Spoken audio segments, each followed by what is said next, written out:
여러분 슈퍼히어로 좋아하시죠? 지구도 지키고 평화도 지키지만 그들도 지키지 못한 것이 있습니다. 바로 패션 센스. 많은 슈퍼히어로들은 이런 촌스러운 코스튬을 좋아합니다. 다같이 패션 센스가 뒤지기라도 한 걸까요? 아니면 쫄쫄이 성애자인 걸까요? 자, 오늘의 교양만두는 우리가 몰랐던 슈퍼히어로의 숨겨진 면을 알아봅니다.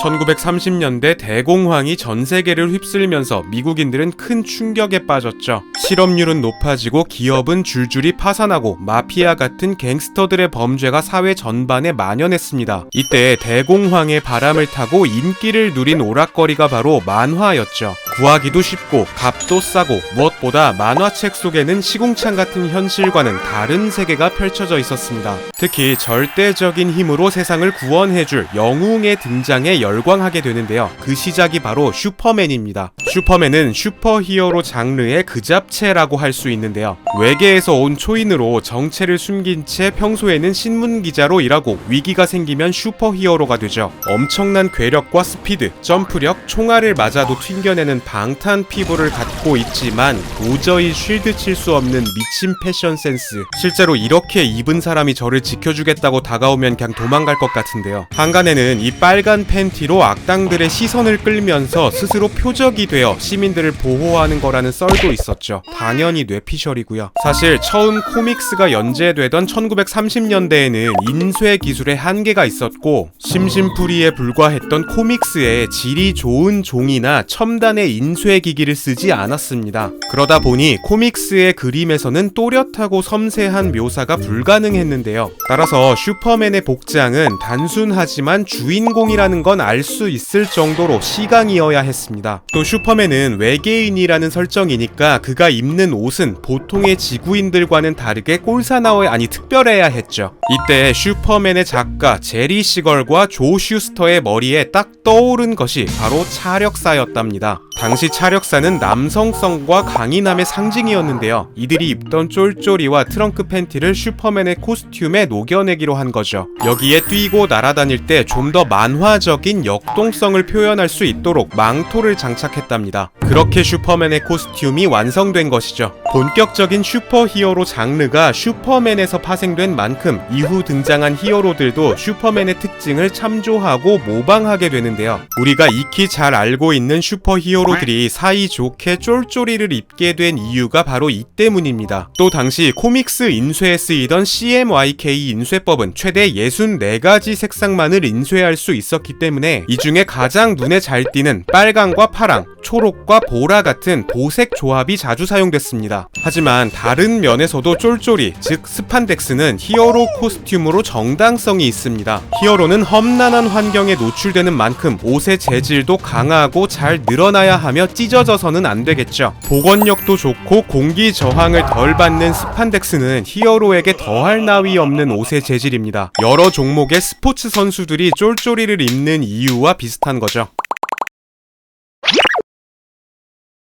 자, 이후 슈퍼맨과 차별화를 두기 위해서 지구인이면서 밤에 활동하고 현실적인 능력을 가진 히어로 배트맨이 등장합니다. 배트맨에는 대공황과 급격한 도시화로 갱들의 범죄가 만연했던 당시의 미국 상황이 잘 반영되어 있는데요. 배트맨의 탄생 동기 자체가 어린 시절 범죄에 희생당한 부모님을 가진 브루스의 트라우마 때문이기도 합니다. 배트맨의 핵심은 아무리 악당이라도 죽이지는 않는다는 신념이죠. 근데 차라리 죽이는 게 낫지 않을까 싶기도 합니다. 이후에 미국이 2차 대전에 참전하면서 아예 의상부터 성조기를 휘감아 두른 캡틴 아메리카와 원더우먼이 등장합니다. 이 슈퍼맨 이후부터 1940년대까지를 히어로들의 최전성기, 일명 골든 에이지라고도 부르는데요. 당시의 슈퍼히어로는 미국 그 자체로 미국이 전 세계 치안을 담당하는 정의롭고 강한 경찰이라는 이미지를 고수하기 위해 활용된 측면이 있습니다. 2차 대전이 끝나면서 슈퍼히어로의 인기도 살짝 주춤하게 되는데요. 사그러든 인기와 함께 만화는 아이들의 공부를 방해하는 나쁜 오락거리 취급을 받기도 합니다. 시간이 지나 냉전 시기, 미국과 소련은 누가 더 강한 무기를 만드나 대결을 시작하죠. 아시다시피 이 경쟁의 결론은 핵이죠. 그러자 핵과 방사능에 대한 두려움도 높아집니다. 이 냉전과 과학기술 남용에 대한 불안은 슈퍼히어로 만화에도 고스란히 드러나는데요. 판타스틱 4에서는 우주 탐사를 나갔던 4명의 남녀가 방사선에 노출되면서 초능력이 생기고 헐크는 원자 핵에서 나오는 감마선 때문에 괴물이 되어버리죠. 스파이더맨 역시 찌질했던 고등학생이 방사능에 피폭된 거미에게 물려서 히어로가 됩니다. 이때부터 영웅들의 능력은 과학기술을 기반으로 우연히 겹치면서 탄생하는 경향을 띠게 됩니다. 엑스맨은 돌연변이로 인해 우연히 특이한 능력을 갖게 된 뮤턴트들의 이야기고, 아이언맨 역시 무기 거래에 엮여 포로로 잡힌 토니 스타크가 탈출을 위해서 메카닉으로서의 능력을 발휘하면서 탄생하죠. 최근으로 오면서 슈퍼히어로들은 영웅인 동시에 인간적인 모습을 많이 보입니다. 또 자신의 정체성에 대해 고민하고 그 고민을 그대로 아는 채 히어로답지 못한 모습도 보이죠.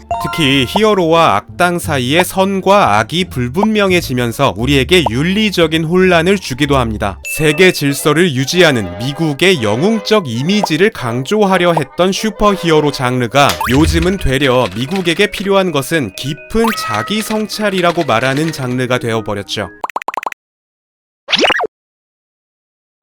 자, 슈퍼히어로는 곤경에 처한 한 사회의 집단 무의식이 만들어낸 구세주의자, 그 시대의 사람들이 가장 요구하는 욕망을 담아낸 존재이기도 합니다. 한마디로 영웅이란 우리 안에 이상과 욕망이 동시에 투영된 존재라고도 볼 수 있죠. 그런 의미에서 제게는 우리 구독자 여러분이 바로 슈퍼히어로입니다. 저희를 앞으로도 쭉 지켜주세요, 여러분. 교양만두였습니다.